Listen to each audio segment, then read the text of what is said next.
Guys তোমরা তো দেখেছিলে একদিন আগে আমি পুঁতে রেখেছিলাম মাটির ভেতরে দুটো কৌটোর ভেতরে আইসক্রিম। হ্যাঁ, তো আজ হয়ে গেছে 2 দিন। তো আইসক্রিমগুলোকে তুলে দেখবো যে খারাপ আছে কি ভালো আছে।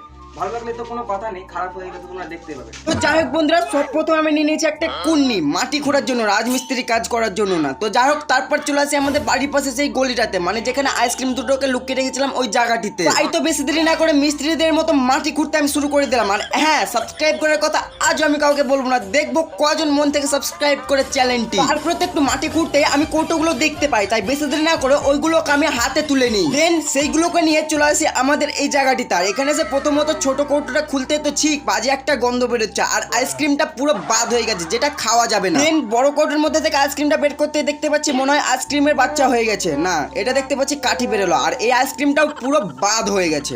তো গাইস ফাইনালি তোমরা তো দেখলে যে কি মাটির তলে আইসক্রিমটা সার্ভাইভ করতে পারলো না, তো কি হয়েছে? তোমরা তো আমাকে সাবস্ক্রাইব করবে, মানে সাবস্ক্রাইব তো করবে। তো যাক বেশি দেরি কেন, তাড়াতাড়ি ইউটিউব চ্যানেলটি সাবস্ক্রাইব করে ফেলো। Tata bye bye.